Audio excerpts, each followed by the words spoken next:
Puji Tuhan. Silakan saudara duduk kembali. Bulan ini kita memasuki tema The Source of Authority. Ya, sepanjang bulan ini kita akan bicara tentang otoritas, tapi dimulai minggu ini kita berbicara tentang sumber otoritas itu sendiri datang dari siapa. Nah, next slide lagi.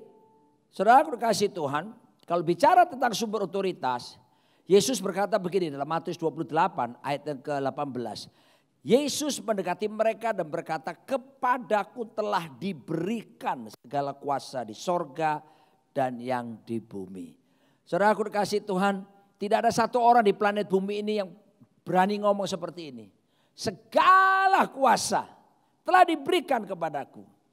Makanya saudaraku dikasih Tuhan, kita ini kalau membandingkan Kristus dengan tokoh-tokoh yang lain, buat saya secara pribadi nggak sejajar ya. Kenapa saudaraku? Anda bisa melihat mana ada tokoh di muka bumi ini bisa berkata, I am the way. Aku ini loh jalan, aku ini kebenaran. Saudaraku dikasih Tuhan ya. Dan sifat otoritas jelas, otoritas itu selalu diberikan. Makanya ada beda antara authority and power. Kalau authority itu begini, hak untuk melepaskan kuasa. Kalau kuasa itu ya kuasa. Nanti saya akan tunjukkan ada beberapa jenis kuasa di Alkitab. Tapi otoritas itu jauh lebih penting daripada kuasa. Kalau orang diberi otoritas, maka orang itu pasti punya kuasa. Tapi kalau orang itu menerima kuasa, mari saya beritahu saudara, belum tentu dia tinggal dalam otoritas dengan baik. Ya, nah seseorang bisa saja memiliki power tapi tidak dengan otoritas. Karena otoritas itu diberikan. Dan datangnya otoritas itu saudaraku, kalau kita tunduk kepada otoritas. Kalau orang tidak pernah tunduk pada otoritas, maka itu disebut dengan illegal power. Ada kuasa ada, tapi kuasa yang ilegal. Nah saudara kalau sudah dengar kata ilegal itu kecenderungan kita gimana? Sesuatu yang telah melanggar hukum. Ya, makanya ada dalam Matius pasal yang ke-7 ayat 21 sampai 23. Orang-orang itu orang hebat. Dan Yesus bernubuat ini nanti akhir zaman akan terjadi. Mereka berkata begini, Tuhan aku sudah bernubuat demi namamu. Ini pelayanan kenabian, prophetic ministry. Tuhan aku mengusir setan demi namamu. Wow, mengusir setan. Yang berikutnya ini lebih dahsyat lagi. Tuhan aku melakukan banyak mujizat demi namamu. Wah sudah sakti ini. Ya, kalau sudah Kristen melakukan mujizat itu kan sudah sakti. Tapi mereka terkejut karena Yesus bilang begini, aku tidak pernah kenal kamu. Kamu sekalian pembuat kejahatan. Aneh kan? Bukankah Yesus maha tahu? Ya kan saudaraku? Tapi untuk orang-orang yang hidup tidak di bawah otoritas. Maka saudaraku dikatakan, Anda boleh hebat saudaraku. Tapi ketika kita tidak pernah belajar tunduk kepada otoritas. Maka Tuhan berkata, I never knew you, depart from me, you who practice lawlessness. Ya, diusir sama Tuhan saudaraku. Makanya saya harus katakan kepada saudara, mari kita belajar untuk mendapatkan power tapi yang legal. Mereka tadi orang hebat, mereka punya power tapi illegal power. Kuasa yang gak sah, kuasa yang gak resmi. Next slide lagi, kita akan melihat selanjutnya. Sama seperti engkau telah memberikan kepadanya kuasa atas segala yang hidup, demikian pula ia akan memberikan hidup yang kekal kepada semua orang. Semua yang telah engkau berikan kepadanya. Yohanes 17 ayat kedua. Saya sambung dengan Matius ayat 7. Yesus memanggil ke-12 muridnya dan memberi kuasa kepada mereka. Untuk mengusir roh-roh jahat dan untuk melenyapkan segala penyakit dan segala kelemahan. Ada 4 jenis kuasa yang saudara harus ketahui yang disediakan Tuhan bagi setiap kita. Ingat baik-baik ya. Pertama namanya exousia. Katakan bersama saya exousia. Waktu Allah berkata segala kuasa telah diberikan kepadaku. Artinya dia terima exousia. Exousia itu saudaraku itulah otoritas. Ya. Kalau saya mau terjemahkan begini. Hak untuk melepaskan kuasa. Sehingga kuasa itu menjadi resmi. Itu namanya exousia. Otoritas. Yang kedua saudaraku. Itulah yang disebut dengan dunamis, power, kuasa. Kuasa untuk apa? Kuasa untuk melepaskan, namanya kuasa. Kuasa melepaskan mujizat. Kuasa untuk melepaskan kuasa Allah, mengusir setan dan sebagainya. Itu disebut dengan dunamis. Ya, seperti kalau sudah lihat dinamo, sesuatu yang bisa menghasilkan energi. Dinamit. Nah, dinamit itu benda kecil, tapi kalau dia sudah dinyalakan, bom, mampu meluluhlantakkan bangunan yang ukurannya ribuan lebih besar daripada dirinya. Bom. Nah, orang percaya perlu menyatakan kuasa. Karena kuasa kalau saudara begitu bertobat, terima Yesus. Lalu saudara mengundang Roh Kudus untuk memenuhi hidup saudara. Lalu saudara mengalami apa yang disebut baptisan Roh Kudus yang disekerjakan. Maka kuasa itu sifatnya sudah dari outside in. Dari luar ke dalam. Nah, kalau sudah outside in, sekarang tinggal kita mengoperasikannya inside out, dari dalam keluar. Jadi kemanapun kita pergi saudaraku, ada kuasa yang bekerja di dalam diri setiap kita. Saya ingat tahun 87, saya baru bertobat. Saya ayat Alkitab paling banyak hafal Yohanes 3 ayat 16. Karena begitu besar kasih Allah ke dunia ini sehingga dikaruniakan anaknya tunggal, siapa percaya kepadanya tidak binasa melainkan beroleh hidup yang kekal. Saya waktu itu baru sungguh-sungguh mengalami kuasa Tuhan. Saya ditandai dengan baptisan Roh Kudus, ditandai dengan tanda awalnya. Saya boleh berbicara dengan bahasa-bahasa yang baru. Karena saya dulu anak muda yang nakal, jadi keluarga saya sudah dengar bahwa ini anak enggak bagus. Tapi begitu mereka dengar saya bertobat, wah mereka langsung heboh. Lalu ada satu keluarga saya ya yang kemudian yang rumahnya itu sekaligus punya toko di situ, sekaligus ada pabrik rotinya di situ.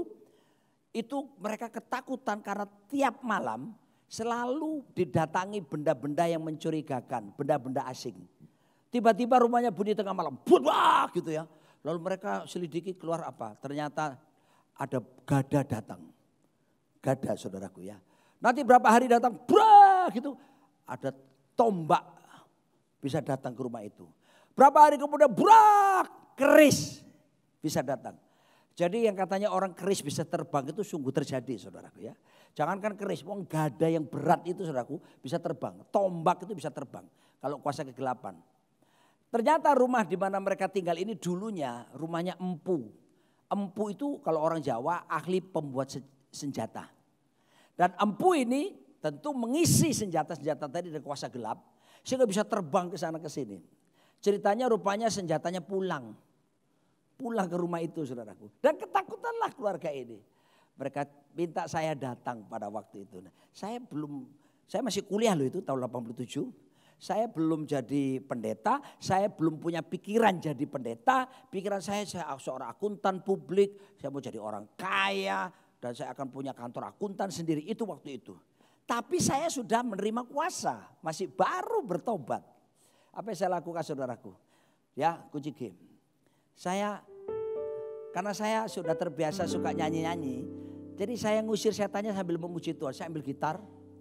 Lalu saya di sebuah ruangan yang agak seperti model gudang gitu, saya ke sana. Karena itu ruangan yang paling ditakuti di rumah itu. Ya. Dan waktu itu saya ambil gitar, saya nyanyi lagu ini, saya ingat sekali, lagu lama sekali. Yesus engkaulah Raja atas kami, memerintah dengan Roh-Mu. Kau, ini dia, kalahkan semua musuh-musuhmu. Sekarang Yesus bertakhta, engkau Raja. Sekarang dan selamanya Yesus Raja. Kau kuagungkan segenap hati. Terus saya ingat sekali saya pakai gitar. Dalam nama Yesus segala kuasa setan, iblis yang dikirim ke sini melalui senjata-senjata itu. Aku berkata kepadamu, pergi, tinggalkan tempat ini dalam nama Yesus. Cuma itu aja, sederhana. Saudaraku, itu kejadian tahun 87. Sampai hari ini 2024. Yang namanya senjata-senjata itu tidak pernah datang lagi saudaraku. Saya baru bertobat. Saya baru kenal Tuhan dengan sungguh-sungguh. Saudaraku, gak mesti tunggu sekolah Alkitab dulu. Bukan berarti saya meremehkan sekolah Alkitab, saya juga dosen sekolah Alkitab. Tapi ketika saudara mengambil keputusan bertobat, terima Yesus. Lalu saudara mengundang Roh Kudus memenuhi saudara. Apalagi pengalaman dibaptis, baptisan Roh Kudus bekerja. Kuasa sudah di dalam diri saudara. Makanya sekarang kita mesti bukan outside in, tapi inside out. Saudara harus berani ngusir setan di rumahmu. Jangan sikit-sikit cari pendeta. Pendeta juga perlu waktu istirahat, saudara. Aduh saudaraku, saya cerita banyak deh hari ini. Satu kali ini yang terbaru, ya. Saya buktikan bahwa kuasa itu sudah tinggal di sini. Efesus 3:20 berkata, bagi dia yang dapat melakukan jauh lebih banyak dari apa yang bisa kita pikirkan maupun doakan. Seperti yang ternyata dari kuasa yang bekerja di mana? Dalam. Coba pegang dada saudara. Ngomong gini, kuasa sudah di dalamku. Sudah. Oke. Orang ibu sakit kanker payudara. Saya dan istri saya diminta mendoakan. Ya sudah, ya saya doakan tuh. Waktu saya doakan, dia orangnya tutup mata, tiba-tiba saudaraku buka mata gini. Aku mati. Kaget kan saudara. Loh, sudah bukan suaranya dia lah, saya tahu. Dia kerasukan. Pasti roh jahat telah menyusup. Aku mati.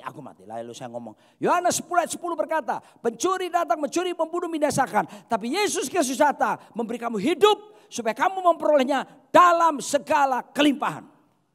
Tahu-tahu saudaraku. Dia tutup mata terus. Kayak orang tidur. Saya tungguin. Saya sudah berapa kali ngusir setan. Kadang-kadang setan itu belagu. Dia buat model-model begitu. Tungguin aja. Terus dia melek lagi. Sekarang dia melototin saya.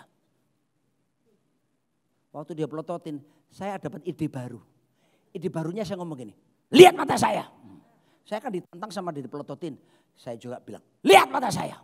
Dia lihat mata saya pelototin dia. Tahu apa yang terjadi? Ini yang membuat saya bersyukur kepada Tuhan. Tiba-tiba dia begini, gitu. Mata ketemu mata, dia ketakutan. Terus begitu, dia lemas lagi. Melek lagi, melototin saya. Saya berkata, dalam nama Yesus, kamu keluar, lihat mata saya. Begitu lihat mata saya lagi gini, mata ketemu mata, dia langsung gini, ketakutan lagi. Tunggu, mata saya ada apanya nih? Renhat kamu lihat ada apanya? Enggak ada tai matanya kan? Saudara, iblis lalu keluar dari perempuan itu. Dan mari saya beritahu, beberapa hari kemudian keluarganya bawa dia ke Singapura. Dia kankernya waktu itu stadium 3. Oke, waktu bawa ke Singapura, check up di Singapura saudaraku. Dinyatakan kankernya hilang saudaraku. Sembuh. Kenapa? Iblis, gini loh. Iblis tidak takut kepada saya. Tapi dia takut dan tahu ada kuasa yang bekerja dalam diri saya mengalir keluar. Saudaraku dikasih Tuhan. Jadi makanya kalau saudara ngusir-usir setan, kalau saudara timbul rasa takut duluan, itu kerjaannya dia. Dia senang saudara, mengintimidasi saudara. Apapun yang ada, tolak dia, usir dalam nama Yesus. Kita buat para pendeta kehabisan pekerjaan. Setuju gak? Kalau semua bergerak saudaraku, ya kita ini kadang-kadang hamba Tuhan. Pak, mari Pak, berkati rumah kami, toko kami, pabrik kami. Saya sih mau-mau aja saudaraku. Pak, bawakan minyak sekalipun. Maksudnya minyaki semua ruangan. Saya bilang sama mereka, Pak, enggak perlu saya ke setiap ruangan, saya kasih minyak, urapan minyak, enggak perlu. Saya di depan pintu rumah aja, pintu utama. Itu pintu utama orang keluar masuk. Di situ saya berdoa. Saudaraku sebetulnya begini loh. Tanpa pengurapan minyak pun sebetulnya enggak apa-apa. Jangan dipikir kalau ada pengurapan minyak baru setannya lari. Kagak. Setan lari bukan karena pengurapan minyak. Setan lari karena nama di atas segala nama. Yesus Kristus pemegang otoritas di sorga, di bumi dan dimanapun. Dan otoritas itu Matius 28 ayat 18. Kepadaku telah diberikan segala kuasa. Karena itu dia berkata, go, pergi, jadikan semua bangsa muridku. Artinya apa? Delegation of authority diberikan kepada saudara. Kuasa itu bukan monopoli punya Yesus lagi. Diberikan kepada gereja. Makanya saudaraku ada otoritas di dalam saudara. Tapi belajar dari Yesus dulu. Yesus diberi otoritas karena tunduk kepada otoritas. Saya buktikan. Mari lanjut. Next slide lagi. Teladan Yesus. Ia bertindak setelah menerima otoritas. Saudara, ingat waktu Yesus selesai kuliah. Ya, Beth Midrash namanya. Dia di sekolah teologi. Yesus itu, tolong anak-anak muda di sini ya, jangan malas belajar. Yesus itu menempuh pola pendidikan Yahudi pada umumnya. Kalau saudara baca Lukas 2 ayat 51-52, pola pendidikan Yahudi itu ada sekolah semacam setara dengan sekolah untuk anak-anak SD. Ya, lalu kemudian itu namanya Beth Sefer. Ya, sekolahnya di mana? Di tempat-tempat sinagog, tempat peribadatan. Ya, lalu kemudian naik lagi semacam SMP, naik lagi semacam SMA. Itu kalau semacam SMA itu Bet Talmud namanya. Ya, Bet Talmud. Lalu kemudian lulus itu suruh milih. Boleh langsung kerja atau masuk sekolah Alkitab namanya Bet Midrash. Nah, Bet Midrash itu sekolah Alkitab, lulusannya disebut rabai, dan programnya 10 tahun. Kalau di Indonesia 10 tahun sama dengan S1, S2, S3. Jadi Yesus itu doktor teologi. Pahamnya sekarang? Karena tidak boleh orang dipanggil rabi kalau nggak lulus sekolah Alkitabnya pada zaman itu. Jadi Yesus belajar anak-anak muda. Yesus rajin belajar.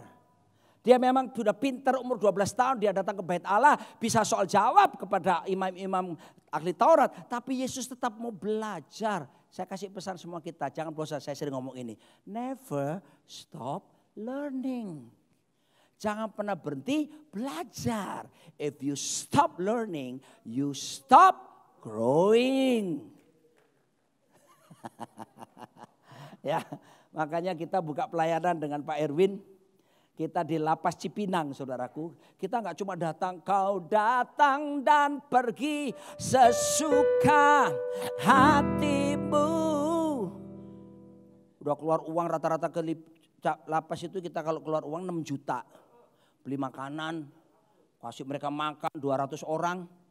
Belum lagi nanti kita bawain apa-apa, saudaraku. Tapi Pak Erwin ini berpikir, Pak, kita kalau cuma datang-datang gitu aja kayak bagi uang di laut ya. Bagi garam di laut. Terus gimana Pak Erwin? Kita buat pemuridan Pak. Bahkan Pak Erwin bilang gini, kita buat nanti sekolah Alkitab Pak. Ide pertama itu muncul, kita mau buka sekolah Alkitab di lapas. Tapi memang ternyata hukumannya yang harus tinggi-tinggi ya Pak ya, baru bisa. Kalau hukumannya cuman 5 tahun gitu ya. Tahu-tahu kemudian kan ada dipindahkan. Nah lalu gimana itu? Ah ya benar juga. Sudahlah kita mulai dengan pemuridan yuk. Jadi Pak Erwin, ini ada koboi dari Batak saudara ya. Koboi Batak itu topinya beda ya. Kalau koboi dari Texas itu kan kopinya panjang ke sini ya. Kalau Batak itu agak kecil gitu saudara ya. Kita buat pemuridan saudaraku bersama beberapa tim. Saya mau panggil tim-tim pelayan penjara tolong bangkit berdiri sebentar. Kita kasih aplaus Mas. Yang melayani penjara tolong Pak Erwin panggil pasukannya mana lagi? Ya Pak Erwin. Siapa lagi? Pak Jimmy tidak ikut. Pak Jimmy lalu Pak Jansen juga ikut. Haleluya. Kamu membawa kesegaran ke sana ya. Mereka pasti senang kalau Bapak yang datang ya. Lucu soalnya. Lalu kemudian hambanya Pak Rio Kolondam. Ya, mereka ini saudaraku dengan setia seminggu 2 kali datang ke lapas untuk melatih para narapidana itu. Dan 2 lulusan sudah ada di sini. Tolong bangkit berdiri. 2 orang lulusan itu. Bangkit berdiri dong, jangan malu. Bukan dipermalukan. Nah, tuh. Tuhan pulihkan mereka. Dan kita sudah masuk angkatan ketiga sekarang. Saudaraku, saya mau katakan kepada saudara, ini. Yesus itu baru bertindak. Dia kan sudah lulus nih, lulus teologi nih, rabi nih. Dia nggak langsung pelayanan. Wah, doktor teologi. STH, sarjana tinggi hati. MTH, makin tinggi hati. DTH, deile tinggi hati. Enggak, saudara. Alkitab mengajarkan. Maka datanglah Yesus dari Galilea ke Yordan kepada Yohanes untuk dibaptis olehnya. Kenapa saudaraku? Dia harus melewati sesuatu yang tidak disukai orang. Karena banyak orang maunya straight, maunya instantly. No, Yesus ikuti prosedur kerajaan sorga. Dia harus tunduk pada otoritas. Sebelum pelayanan, dia harus dibaptis dulu. Siapa yang membaptis? Yohanes itu sepupunya saudara. Mereka tumbuh bersama. Selisih cuma 6 bulan lebih tua dia Yohanesnya. Jarak kampung halamannya 110 dari Galilea menuju ke Sungai Yordan 110 km. Dan kemudian bisa menjadi rabi pada usia 30 tahun setelah lulus sekolah. Nah ini saya sudah jelaskan. Dan saudaraku dia tidak langsung terjun pelayanan. Kecuali dia mengikuti petunjuk Bapa Surgawi. Baptis dulu. Tunduk kepada hamba Tuhan yang manusia biasa ini. Yesus bilang begini, Yohanes bilang begini, jangan. Dia tak tahu, ini Mesias. Yohanes tahu loh, ini juru selamat. Ini Yohanes tahu. Yohanes bilang, kalau mau sekarang tuh, udah jangan dong, jangan lu gimana sih? Gua kan cuma nabi. Yesus bilang apa? Lakukanlah. Kita harus melakukan apa yang menjadi kehendak Bapa di surga. Dan saudaraku Yohanes menurutinya, dia langsung dibaptis. Dengar saudara, jangan pernah Anda berharap otoritas kuasa bekerja hebat tanpa belajar tunduk pada otoritas. This is the principle of the authority of the kingdom of God. You have to submit to the authority first. Sebab kunci Anda menerima otoritas kalau Anda belajar tunduk kepada otoritas. Ya, tepuk tangannya buat Tuhan. Oke, saya kasih contoh sederhana. Kalau di rumah mulai dari siapa? Jelas. Hai anak-anak, hormati orang tuamu. Tapi jangan berhenti sampai di situ. Kadang-kala bapak-bapak, mama-mama bilang, ya tunduk sama orang tua. Hah? Tapi Alkitab berkata juga Efesus 6 ayat 1 sampai 4. Hai bapak-bapak, jangan sakiti hati anak-anakmu. Ya harus balance. Kalau cuma saya ngomong tentang tunduklah pada orang tuamu, nanti milenial enak aja. Tapi harus balance. Saudara bisa lihat itu. Ya, di rumah. Hai istri. Kok enggak enak ya? Kok ada atmosfer yang lain rasanya? Kok saya rasa tertolak ya saya nyampaikan ini ya? Kok rasanya ada penolakan dari bawah ke atas gini ya? Hai istri. Tuh teruskan. Hai istri. Efesus pasal 5 ayat 33. Efesus pasal yang kelima. Hai istri. Tahu dengar apa yang dikatakan Bu Juli barusan?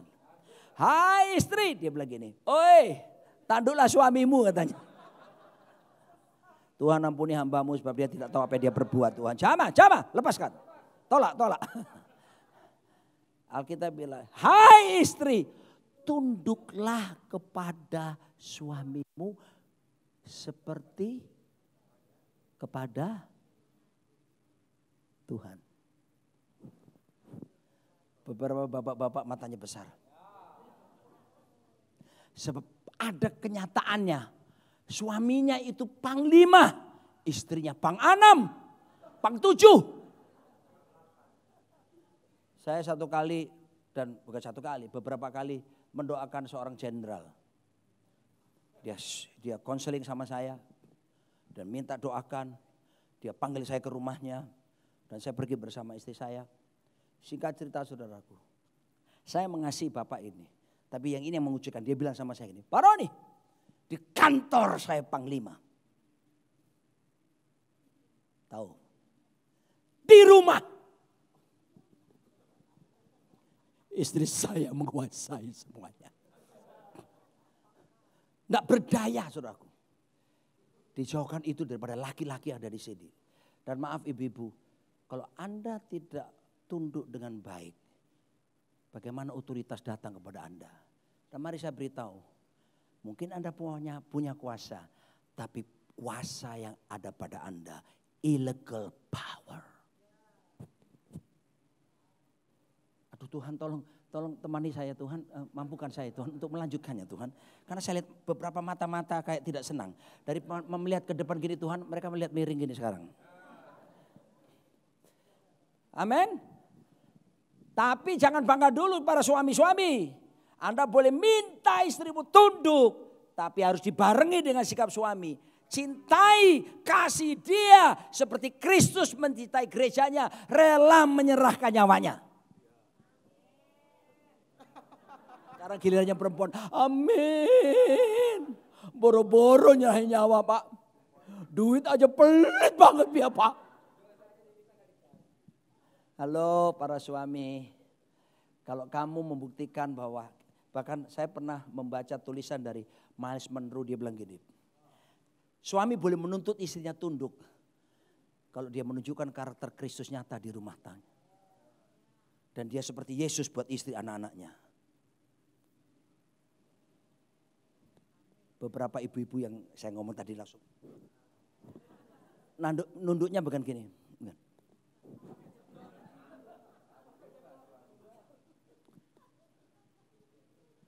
Jangan dibilang ini klise loh. Jangan dibilang ini no. It is the word of God. This is the law of the kingdom of God.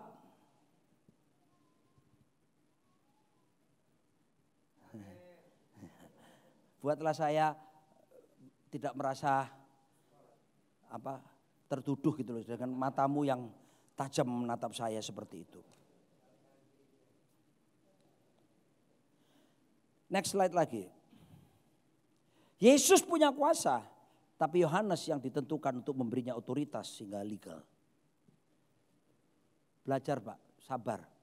Kita ikuti apa yang Yesus lakukan. Kalau enggak saudaraku, sekarang di luar sana itu banyak soldier fortune. Do you know the meaning of soldier fortune? Prajurit tanpa markas. Lalu lihat di sosial media sekarang. Christian progresif. Ngajar seenaknya.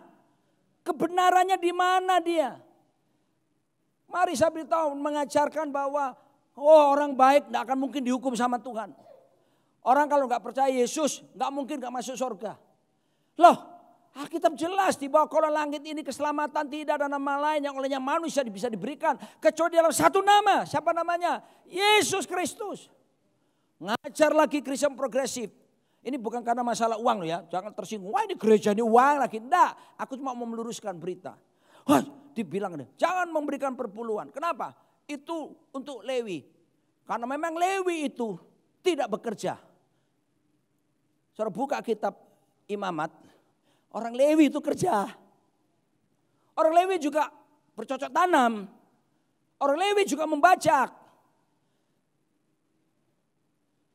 Jadi please, hati-hati dengan apa-apa yang terjadi di sekitar kita. Orang-orang bergerak tanpa otoritas kerajaan. Lalu mereka mengajarkan apa lagi saudaraku? LGBT, it's okay.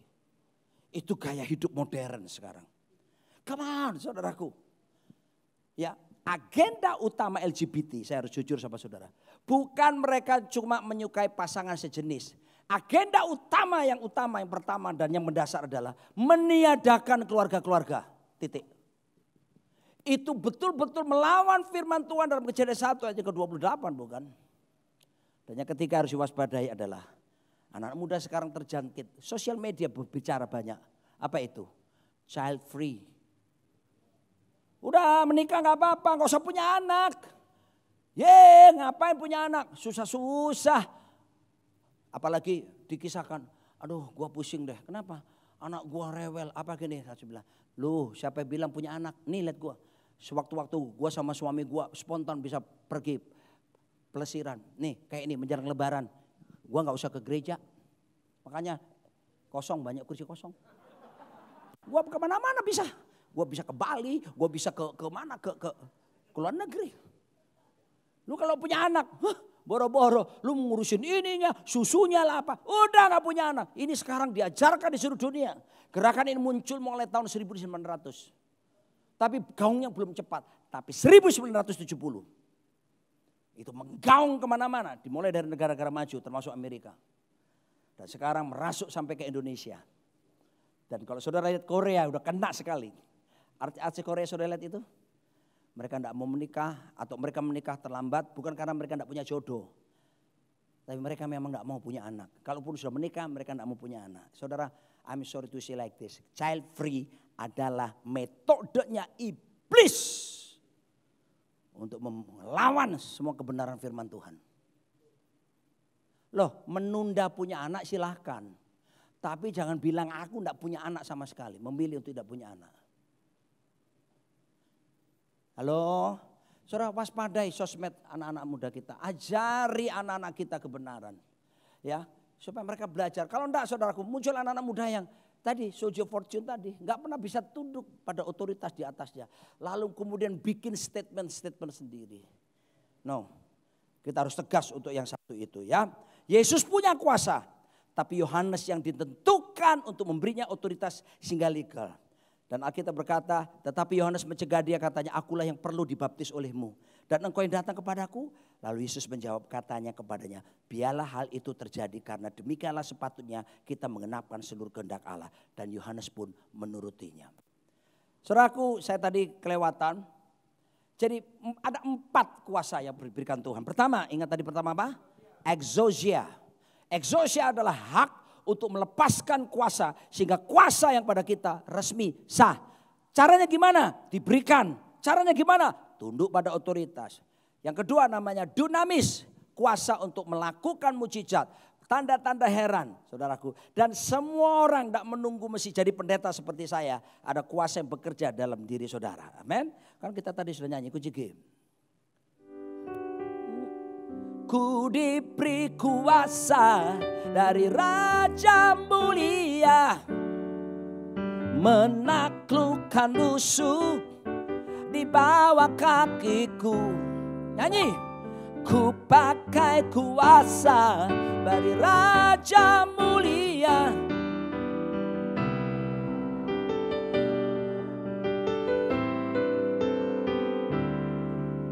Oke. Yang ketiga. Saya percaya saudara suka yang ketiga ini. Yang ketiga disebut arche. Kuasa untuk diberi kesanggupan memulai sesuatu yang baru dalam hidup saudara. Mau buka usaha baru, mau apa. Tuhan menyediakan namanya arche. Kuasa di mana saudara akan merintis melakukan bisnis, merintis sebuah pelayanan, merintis apapun. Arche disediakan. Contoh praktisnya siapa? Perempuan Samaria itu. Sudah menikah 5 kali. Laki-laki yang di rumahnya sekarang laki-laki ke-6. Dan itu bukan pasangan suami resminya. Mereka 7-Eleven, kumpul kebo, the buffalo togetherness. Betul-betul kumpul sama kebo. Saudara, tapi waktu ketemu Yesus. Saya senangnya Yesus itu tidak gini. Hei, lu perempuan nakal. Enggak tuh. Saudara, maaf ya, kita ini kadangkala mudah menghakimi. Seharusnya kita itu berpikir bagaimana orang ini bisa mengalami pembaharuan dalam Kristus. Ya kan? Kecenderungan kita tuh langsung label seseorang, stempel seseorang. Tak! Lihat perempuannya habis berzina ini, habis berzina. Kedapatan tertangkap basah berbuat zina. Itu dalam bahasa jurinya ketangkap dalam keadaan basah. Ditangkap, diseret. Lalu kemudian, guru menurut hukum Musa, orang berbuat zina, lempari batu sampai mati, rasain lo. Perempuan itu gemeter, saudara. Nasibnya di ujung tanduk, saudara. Apa jawab Yesus? Jikalau ada di antara kalian yang tidak pernah berbuat dosa, silakan lempar batu perempuan ini. Yang pertama, mulai dari yang tua-tua mundur dulu.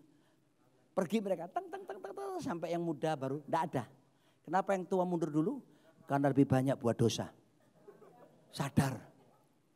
Lebih lama hidup, lebih banyak bikin dosa. Mundurlah mereka. Apa yang dikatakan Yesus? Saya bayangkan perempuan itu ketakutan. Tapi waktu dia lihat, kok pada pergi? Mulai ada kelegaan. Ada kelegaan. Wow. Lalu kemudian, tidakkah kamu menghukum aku juga? Yesus, saya percaya bukan wajahnya.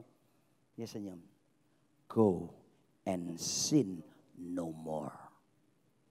pergi dan jangan berbuat dosa lagi.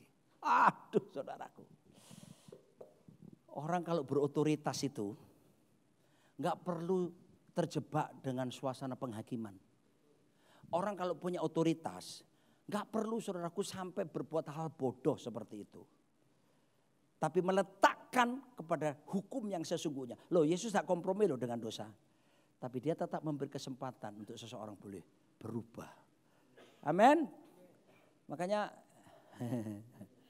jangan memandang dua saudara kita ini sudah keluar dari lapas Cipinang. Sudah selesai mereka. Sudah bebas. Manusia baru sekarang. Haleluya. Kalian diterima sepenuhnya di tempat ini. Amin. Tapi ingat pesan saya saja. Do not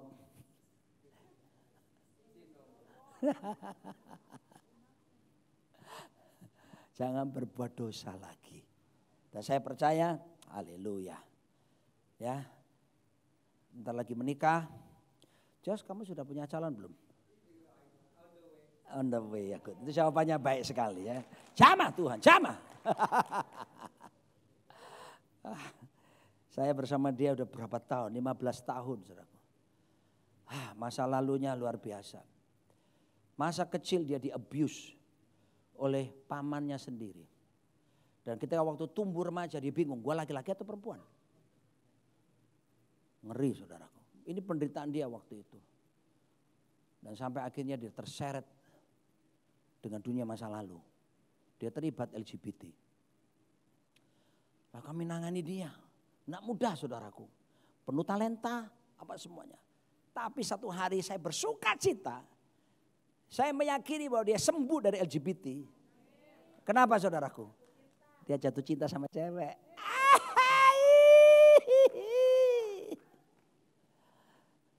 Dan sekarang. Amin Jos.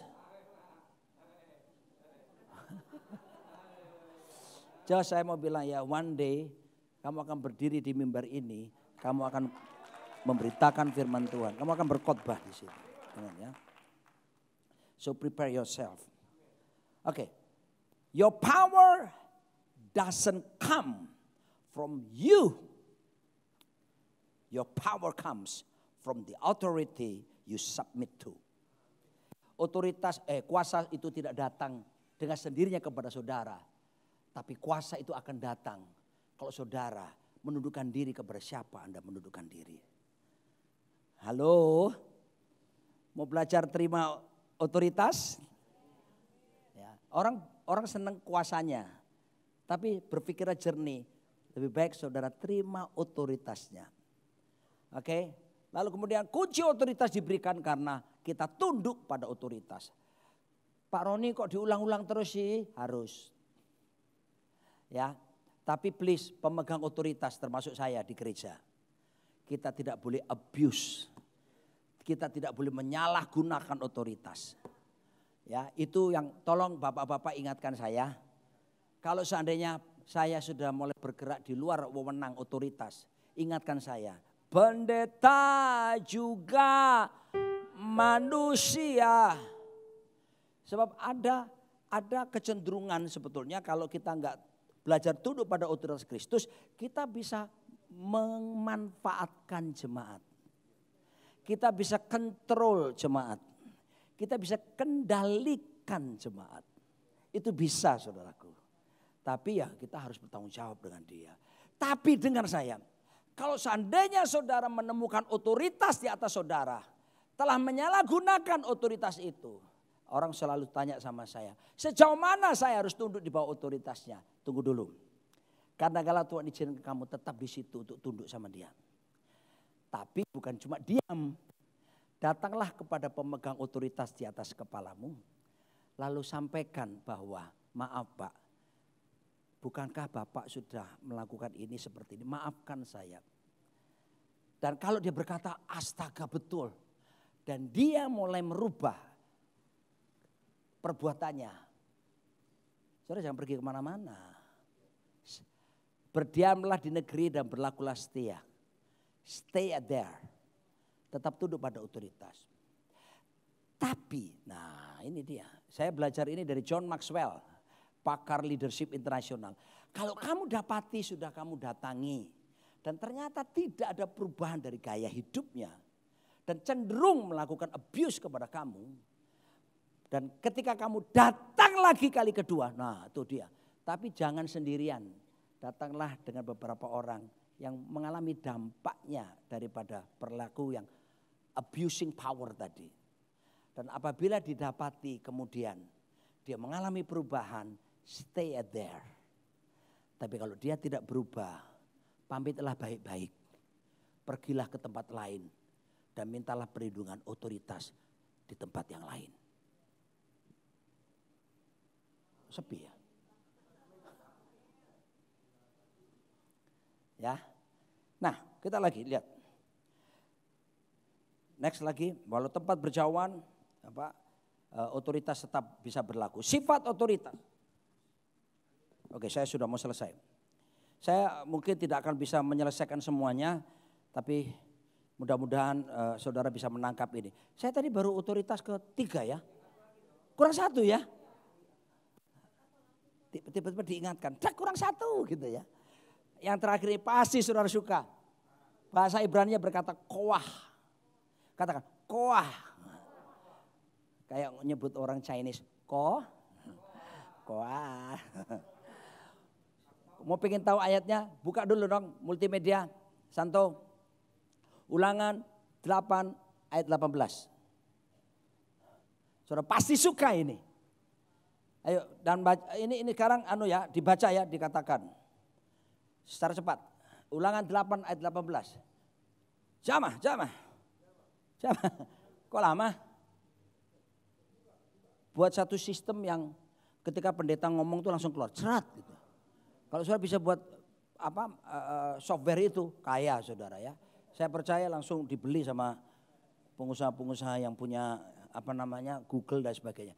Ayo kita baca sama-sama. 1, 2, 3. Tetapi haruslah engkau ingat kepada Tuhan Allahmu. Sebab dialah yang memberikan kepadamu apa? Kekuatan. Untuk apa? Memperoleh apa? Kekayaan. Dengan maksud, jangan berhenti di kekayaan ya. Ada komanya.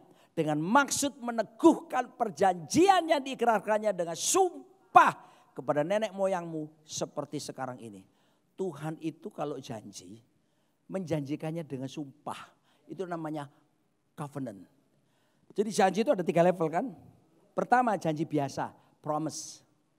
Ini boleh diingkari saudaraku, kalau ada alasan tepat. Tadi misalnya saudara mau ke gereja, janjian sama saya. Pak Roni saya datang, tapi di tengah jalan perutmu mules. Toto saudara gak bisa tahan. Dan saudara harus ke UGD. Dan semuanya saudara dari UGD tiba saya, Pak Roni. Maaf ya enggak bisa datang. Kenapa Bu? Saya buang-buang air sudah 200 kali Pak. Saya lebay. Ya masa saya bilang gini, di mana imanmu? Paksakan ke gereja enggak lah ya. Saya bilang istirahat ya. Oke, itu promise. Bisa dibatalkan dengan alasan yang kuat. Yang lebih tinggi lagi namanya komitmen. Komitmen itu janji seperti suami istri. Aku berjanji di hadapan Tuhan dan para malaikatnya. Aku akan menerima engkau sebagai istriku yang sah. Baik dalam keadaan senang, susah. Kaya, miskin. Sehat ataupun sakit. Kan gitu kan pemberkatan nikah, ingat. Itu sifatnya sumpah. Dan itu tidak boleh dibatalkan. Kecuali maut memisahkan. Tapi ada yang level lebih tinggi lagi dari komitmen namanya covenant. Tuhan yang bikin janji sama manusia. Dan harus dimeteraikan dengan darah yang adalah nyawanya sendiri. Dan itu sudah dikerjakan oleh Yesus 9 hari yang lalu kita rayakan. Jumat Agung, dia mati di atas kayu salib. Jadi perjanjian Tuhan itu kepada kita saudaraku tidak akan mungkin diingkari. Amin. Kalau Tuhan sudah janji, Tuhan tidak mungkin ingkari perjanjiannya buat setiap kita. Nah saudaraku, jadi jelas sekarang. Tuhan berjanji memberikan kepada kita otoritas mendapatkan kekayaan, koah. Tapi tolong jangan berhenti karena teologi kemakmuran. Cuma berhenti pada mendapatkan kekayaan. Lalu kamu nanti dari ke gereja sekarang naik motor. Kamu nanti punya mobil. Ya. Hari ini kontrak. Nanti kamu punya rumah sendiri. Hari ini kamu punya mobil. Nanti kamu punya pesawat pribadi. Bukan itu saudaraku. Kekayaan yang dimaksud sini saudaraku. Itu berbicara kalau bahasa yang dipakai kata wealth. Di situ sebetulnya segala sesuatu dia berikan kekayaan dengan tujuan. Tujuannya apa? Tujuannya dipakai untuk kemuliaan Tuhan dan bukan kemuliaan pribadi kita. Kalau saudara minta kekuatan kuasa untuk mendapatkan kekayaan, lalu saudara mulai menikmati sendiri, saudara tidak ada kepedulian daripada orang lain yang menderita dan sebagainya. Saya mau beritahu saudara, saudara sedang mendowngrade power dan saudara sedang menyalahgunakan. Makanya kalau saudara berbuat seperti itu, mari saya beritahu, kekayaan yang kamu terima itu disebut illegal power. Illegal wealth. Kekayaan yang tidak sah. Saya harap kalau kita diberkati Tuhan gak usah flexing-flexing ya. Sudahlah saudara. Ya, saya dengan istri saya mendiskusikan. Kita kalau di kamar berdua itu kita kan suka lihat berita ya. Kebanyakan mereka yang ditangkap KPK sebelumnya itu banyak flexing saudaraku. Flexing pamer ini. Mari saya beritahu saudara. Flexing itu, pamer itu orang yang gak ngerti identitas. Saya kasih tahu ya, karena saya pernah selidiki, saya pernah pelajari firman Tuhan. Kenapa orang suka pamer? Dia gak jelas identitasnya siapa di hadapan Tuhan. Kalau orang tahu siapa dia, I know who I am.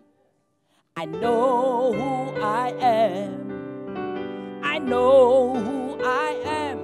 I am yours. I am yours. You are mine. Jesus, you are mine. There is no private ownership in the kingdom of God. Tidak ada kepemilikan pribadi kerajaan Allah. Semua yang ada pada kita itu miliknya Tuhan. Memang bagian kita kerja keras, harus kerja keras. Dan kerja keras bukan kutuk. Coba ada teologi Pentakosta lama, kerja keras itu kutuk. Yang dikutuk Tuhan itu tanahnya, bukan orangnya. Anda harus kerja Pak, gak bisa cuma doa-doa. Gak bisa Pak, tahu Tuhan berkata, oh buak uang datang, gak bisa Pak. Anda kejatuhan uang, Anda pingsan, gegar otak, uangnya kebanyakan. Tidak bisa. Kerja keras itu harus. Dan kerja cerdas. Kerja keras, kerja cerdas. Nah saudaraku, begitu Anda mendapatkan berkat. So, itu bukan milikmu. Kok rasanya tidak enak lagi ya. Ada atmosfer yang berat ngomong gini. Saudara, kebanyakan kita itu menggenggam. Kalau kamu biarkan hartamu sebatas genggamanmu, mari. Maka Tuhan izinkan milikmu sebatas genggamanmu saja. Tapi kalau kamu mulai menyadari ini milik Tuhan. Tuhan bilang misalnya, kirimkan ke Papua, ke Paniai. Belikan kursi-kursi, meja-meja untuk sekolah di sana. Kirimkan ke saudaramu yang miskin itu. Kirimkan ke familimu yang gak berdaya itu. Saya bersyukur buat istri saya, ahli manajemen keuangan. Saya lulusan akuntansi Erlangga Surabaya, keren kan, universitas negeri. Tapi dia lebih pintar kelola uang daripada saya. Saudaraku, saya kan nulis beberapa buku-buku. Satu buku saya bisa dapat untung ratusan juta rupiah. Satu buku, belum 2 buku. Satu judul buku. Dijual untungnya ratusan juta. Untung bersih. Yang pertama kita lakukan, dia tertib saudaraku. Sayang, persepuluhan. Setiap penerimaan yang kami terima dia persepuluhan. Tapi saya mendedikasikan 100% keuntungan buku plus royalti saya persembahkan untuk pelayanan misi dan diakonia. 100%. Jadi kalau saudara ketemu buku-buku saya, semua keuntungannya saya kembalikan untuk buat pekerjaan Tuhan. Apakah saya miskin? Tidak tuh, lihat penampilan saya. Boleh juga ya, sekalipun ini jas lama. Ini jas, jas ini sudah 15 tahun. Ya, tapi masih oke ya. Tadi celananya saya mau pakai pasangannya kan.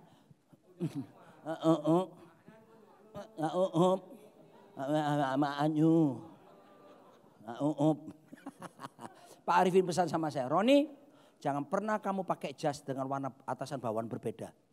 Kenapa Pak Arifin? Kamu pendek. Pemandangannya tidak bagus katanya. Tapi tadi maknya hitam ini hanya hitam ya. Tapi sebetulnya lebih lengkap begini saudara. Aslinya itu begini saudara.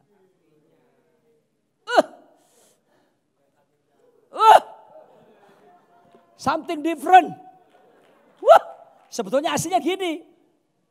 Tapi saya khawatir cuma takut saya lepasin aja. Udahlah, kalau gini membumi kan. Kalau suara saya pakai tadi begitu. Oh, shalom Bapak Pendeta.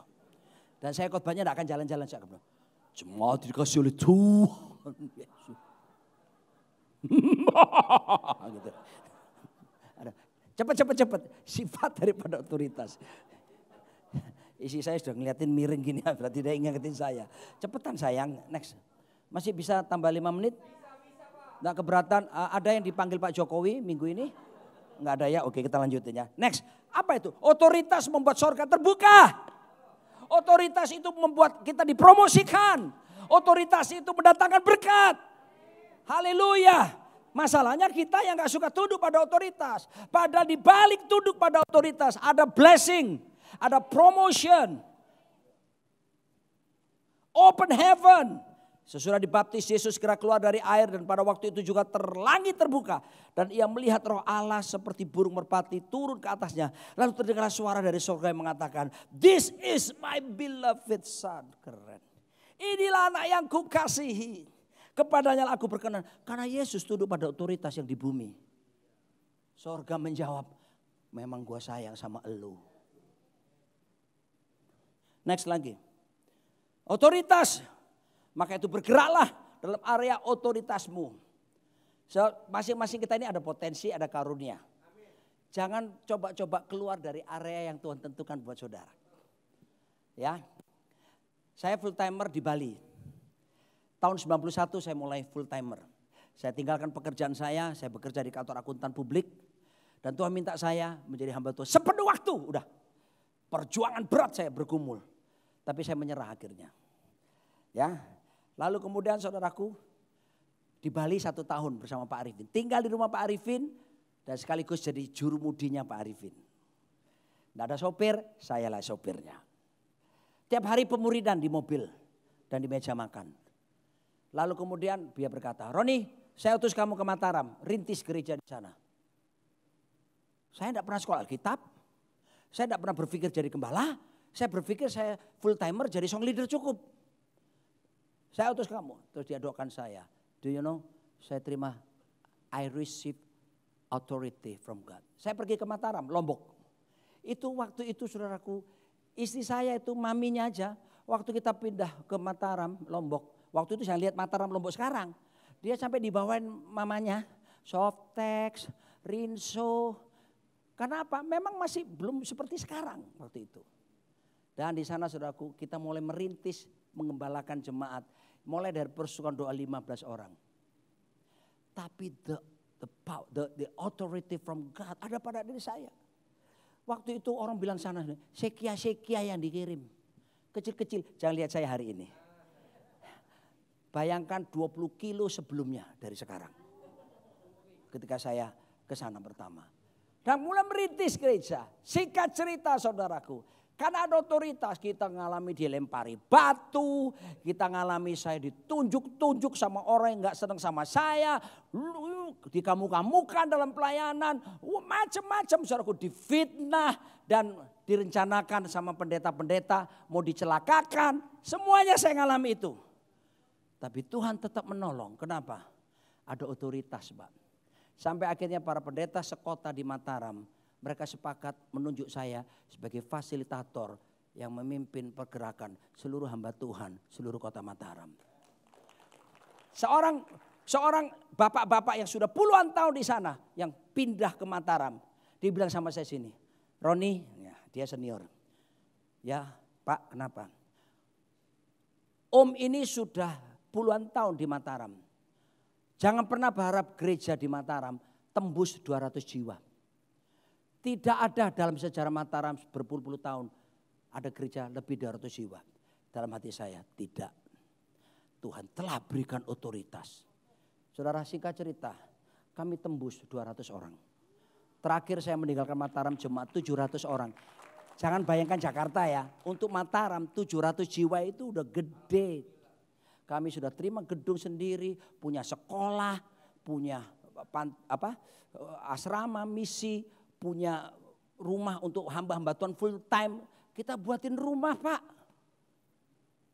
Di Jakarta tunggu ya. Dia full time, tunggu ya. Kita pelan-pelan. Sampai orang bilang gini, Pak Roni. Orang itu lapor ke Pak Arifin, ngomong ke Pak Arifin. Pak Arifin, gimana sih Jakarta? Pak Roni memimpin kok tidak terjadi ledakan. Pak Arifin jawab sederhana, justru ledakan itu bahaya. Enaknya punya bapak melindungi terus ya. Saudaraku dikasih Tuhan, lalu Pak Arifin bilang, selesai tugasmu. Terus gimana Pak? Pindah ke Malang. Merintis lagi, komsel 10 orang. Saudara biasa melayani 700 orang. Lalu sekarang melayani 10 orang komsel. Daging tidak enak saudaraku. Tapi otoritas harus sesuai dengan di sphere-nya. Areanya di mana. Saya tahu saya dipindahkan. Maka saya harus taat. Ketika saya sampai di Malang. Mulai 3 tahun. Dari 10 orang. Terakhir saya tinggalkan 400 jiwa. Sebagian besar mahasiswa. Anak-anak muda. Makanya di Malang kalau saya khotbah. Saya jeans dompet rantai. Saya t-shirtnya you can see. Karena jemaat mahasiswa. Kalau di sini saya pasti beberapa lempari dompet saya nanti. Dan kemudian Pak Arifin bilang cukup waktumu. Pindahlah ke Jakarta bantu saya. Yes sir. Maka saya ada di sini sekarang. Karena saya tunduk pada otoritas. Dan saya percaya otoritas di pihak saya. Ya. Dan kalaupun sebentar lagi Pak Arif bilang rasanya sudah cukup di Jakarta. Terus kemana Pak? Nah, misalnya ke Papua sekalipun saya akan berkata yes sir. Kenapa? Dimanapun pemegang otoritas di atas perintahkan kamu akan bergerak dalam otoritas. Sudah. Saudara berdiri supaya saudara tahu saya mau sudah selesai. Ya, jadi next. Jadi otoritas memberikan perlindungan. Bangkit berdiri. Kalau sudah duduk kok lupa berdiri. Kenakan ya. Otoritas itu membawa perlindungan saudara. Ada yang bawa payung? Biasanya ibu-ibu bawa payung. Ada yang saya lupa bawa. Pinjem. Ripka, ini dokter hebat ini. Kamu selalu sedia payung sebelum hujan rupanya Ripka. Terima kasih Ripka. Dokter yang baik hati.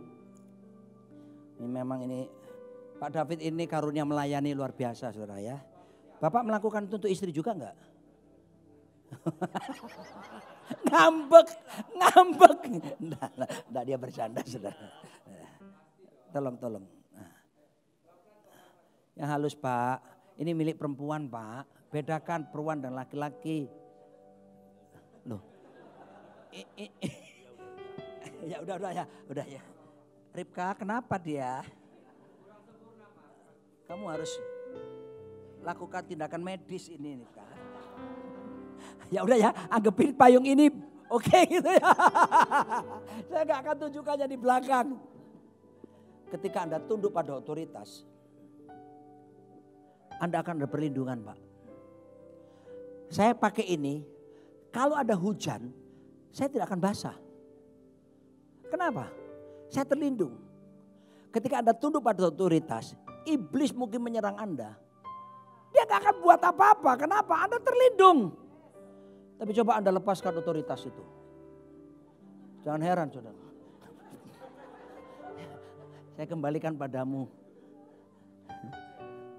Tapi saya hargai justru ada payung satu-satunya di sini. Saudara, biarlah ini menjadi perenungan. Saudara mau diberkati Tuhan? Mau terima promosi dari Tuhan? Yes. Sederhana aja. Sumbernya adalah raja di atas segala raja.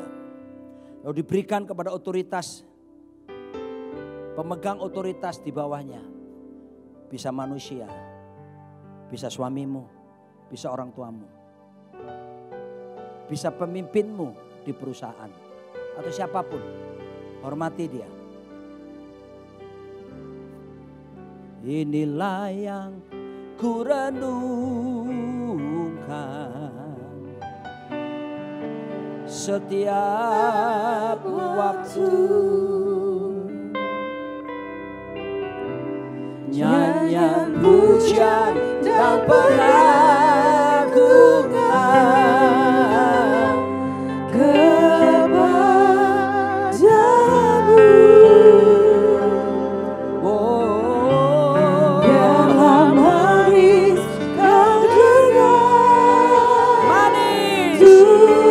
semua pegang roti perjamuan. Manis kau dengar Tuhan, dan hatiku bersuka kepadamu.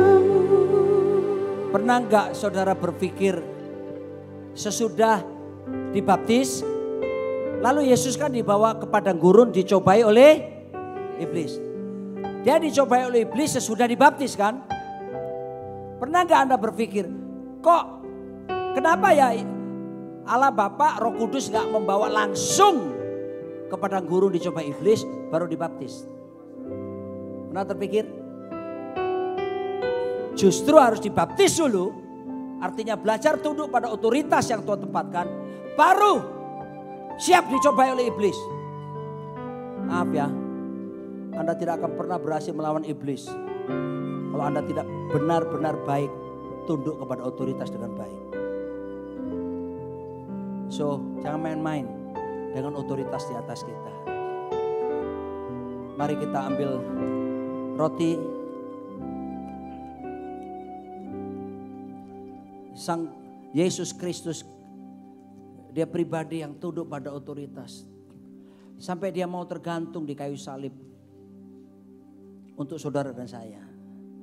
Karena penundukannya kepada otoritas tertinggi. Menyucikan saudara, membebaskan saudara. Merubah hidup kita. Mari kali ini kita minta sambil perjamuan kudus. Minta sama Tuhan ketaatan. Untuk tunduk pada otoritas seperti yang pada Yesus.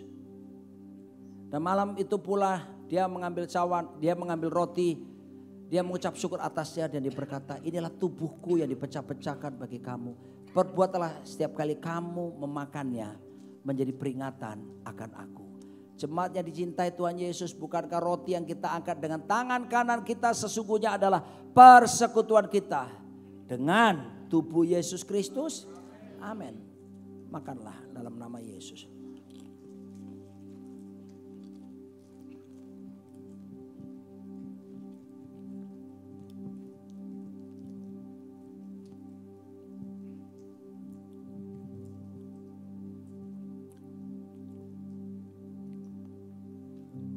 Ada pesan yang buat setiap kita. Never trust a man without a head, without a spiritual father. Jangan pernah percaya sama orang yang gak jelas di bawah otoritasnya siapa. Dia boleh hebat dalam pelayanan. Dia boleh hebat dalam berbicara. Tapi kalau gak jelas otoritas di bawah siapa, jangan pernah percaya saudara. Mari kita angkat. Malam itu pula dia mengambil cawan yang di dalamnya berisi anggur. Dan dia berkata, cawan ini adalah cawan perjanjian baru yang ditumpahkan bagi kamu. Perbuatlah setiap kali kamu meminumnya menjadi peringatan akan aku. Jemaat yang dicintai Tuhan, bukankah cawan ucapan syukur yang di dalamnya berisi anggur ini sesungguhnya adalah persekutuan kita dengan darah Yesus Kristus? Amin. Minumlah dalam nama Yesus.